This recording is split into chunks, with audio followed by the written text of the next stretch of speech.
Go for it. Jeff Lane. Today is June 10th, 2016. Perfect. All right, Jeff, could you tell me about how you heard about Rotary and came to be involved in the club? Oh, I know the answer. Ask me. So I heard about Rotary. Am I supposed to be looking at the camera probably? Either one, doesn't really Okay. matter. So I heard about Rotary probably at about, years ago. I'm just familiar with the name, but not really knowing what the organization's all about. Jack Cerneski is the one that really introduced me to Rotary. We were at let's see, what was it? It was the awards banquet here in town. And he and I sat together at the same table, so we started talking about it. And I liked the things that he was saying about Rotary. I thought sounded really interesting. So he and I got together and met for lunch at my first Rotary meeting, and I've missed very few since then. All right, nice. So what about your time as president? Do you want to give me some of the highlights of that time? I was hoping you'd ask. It's only been 2 years ago, and it was so hard to That's what other people said. Oh, have they? Oh, well, then I thought that's embarrassing because I'm probably the closest one to being a president. No, But other people have forgotten. a couple of things that I liked. One was that we established a participation tracking sheet. So what we were doing before is that we just clocked in our hours or our time when we went to lunch, and there really wasn't much else for us to do. In terms of tracking it, so we set up an actual spreadsheet. So there are other items that are listed, and those change periodically throughout the year. Some items are on there, month after month, and then other items pertain more to a particular season. And so we started tracking that to find out really what kind of participation we have within the club. Plus, the other advantage that I saw in doing that was it was a constant reminder every time you sign in at each weekly meeting. You see that list, and that just reminds you of things that are available that you could be participating in. So anyway, I felt like that was a good program, and we have continued since then. And so I thought that was good. I think it's an accomplishment. We did a special fireside for Stan Kearns, Dr. Kearns, if you've met him yet. I haven't met him, no, but I've read about him. He is such a kick. But anyway, we celebrate, somehow it had gotten missed, and so my year we did his 52nd anniversary with the club. And it was just a real blast. We had really a good turnout. We had, I think it was around 65 people appeared, and so I felt like that was really important. The other thing, and these aren't really in a very nice order, but the other thing is we increased attendance percent. So what that means is how we sign in each week, and then if you do other activities, that's all kept track of. And 11 out of the 12 months we had beat the prior 2 years figures. So that was, I don't know exactly why that was, but it happened, and so evidently we were able to have enough exciting meetings or activities that kept people engaged. We also reduced our meeting time, which might have something to do with it. They used to go from anywhere from an hour and a quarter to like an hour and a half. And what we purposely redid the schedule, and we started right at 12 and we try to end right at 1 o'clock. So we're in that 1 hour time frame, and if people would like to stay longer or come earlier, they're more than welcome to. But it makes it a little bit easier for those that are on a tighter time schedule. So I felt like that was important. We also reorganized the budget accounts so that the income and expenses would line up. Before they had a list of income items, and then we have expenses, but they didn't really relate as they were put in there. International project, we got, and I can't even hardly take credit for it, but I was president. So Laura Tarico, you've met Laura. Yeah.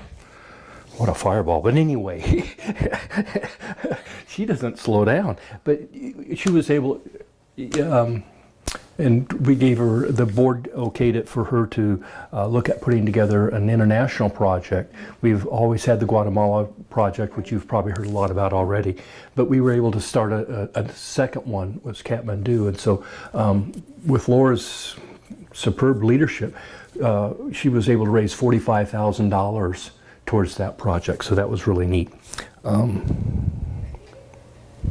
Oh, and this was a kind of a pet peeve of mine. We eliminated the lunch charge for guests. So in other words, if a Rotarian brought a guest, they always had to pay the $10 for them. And the way our budget is set up is that we charge every Rotarian $10 a meal, whether they show up or not. And we only get charged for the number of plates that are actually used.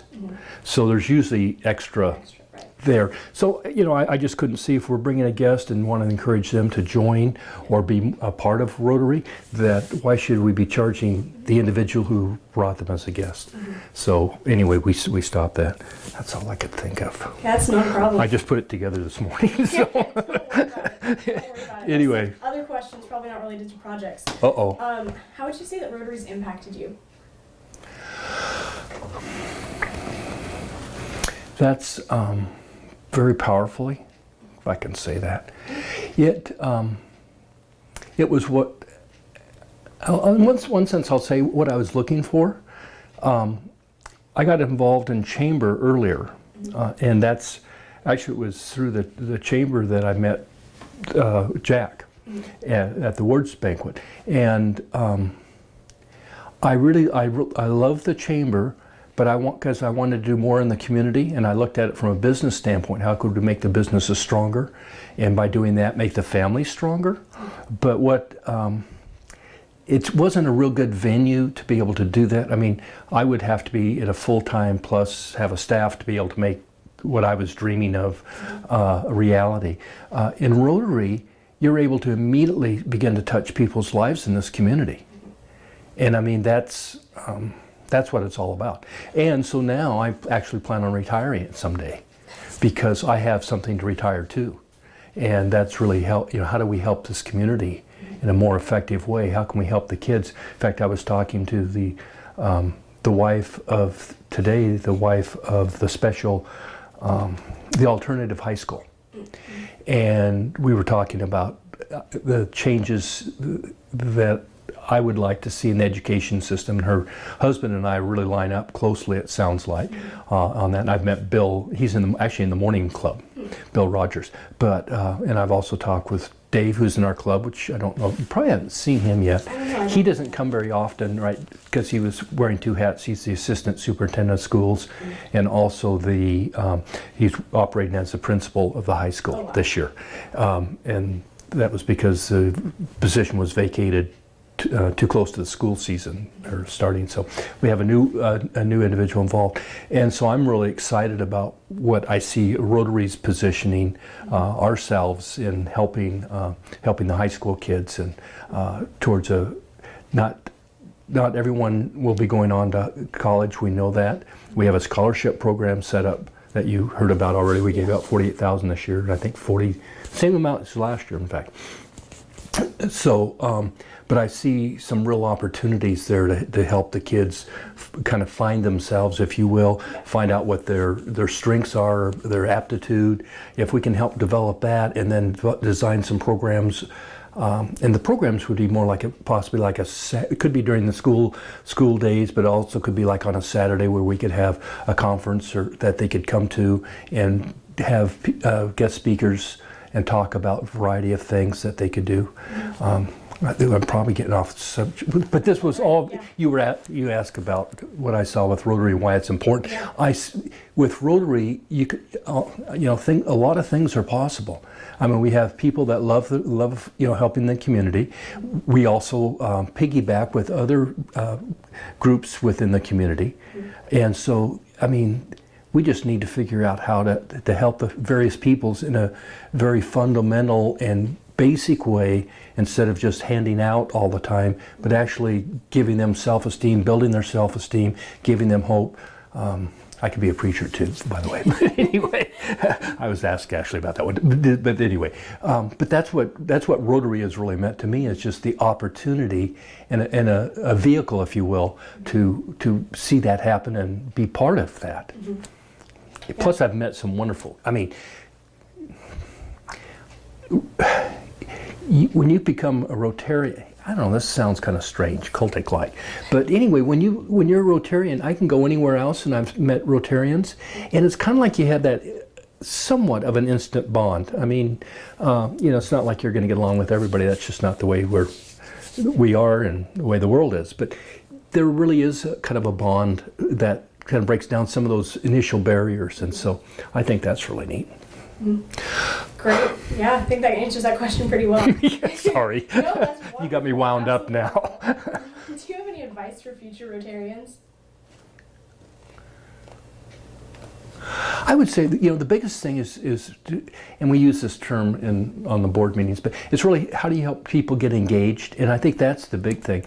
And there's some people that join various groups or clubs, and they always they do it more for the idea that they can just kind of put a checklist or checkpoint. I'm part of this group. Oh, that sounds really good. I'm a member of 5 different clubs or groups.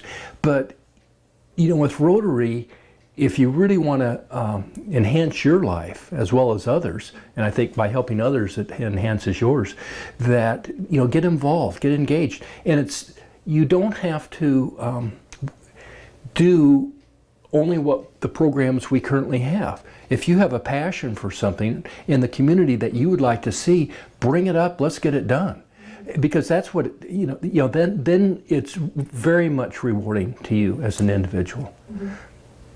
Thanks. That's wonderful advice again. I think that covers everything I wanted to ask you. So do you have anything you'd like to add about Rotary that you think I we should passed. know? Did I pass?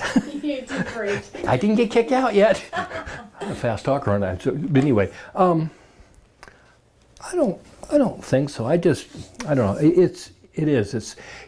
Oh, I could add some more. I could add a few more things. One of the things that. And I don't feel like I'm not sharing any confidence, but my pastor, Dave Benson's a Rotarian too. He's in the morning club. Mm-hmm. And one of the things, as he and I have talked, the thing that really helped him was the community service aspect of Rotary. And he said it really opened his eyes up, to what could be done or, opportunities that are out there. And because of that, this past Sunday, actually, we had our first Serve the City Day. And that's going to become an annual project. And, I think that goes a long ways to say, you can go to church, you can do all these seemingly nice things, but, what are you doing for other people? How are you reaching out and touching others? And not so much in a, preaching opportunity, but just sharing your life by doing things for others. Mm-hmm. And so it's kind of actually living out your faith. Mm-hmm. So anyway, I think that was and I'm sure Dave won't mind if he will. I'm in big trouble, but anyway, I have to speak at the Sunday service too. So anyway, on the similar subject. So but I think that was, but it I don't think we. And you may have a better idea, sorry for pointing, but anyway, you might have even a better insight as you've interviewed others in this way and you'll be able to answer that question quite well probably and say, this is the impact it's having on the members that I spoke with. Mm-hmm. And I would guess that most people you've spoke with are probably as enthusiastic as I am. Mm-hmm. And if they aren't, get them out here. We got to get them engaged. So anyway, I guess I'm done. Yeah, well, thank you very much. Well, thanks for having me. Yeah, no problem.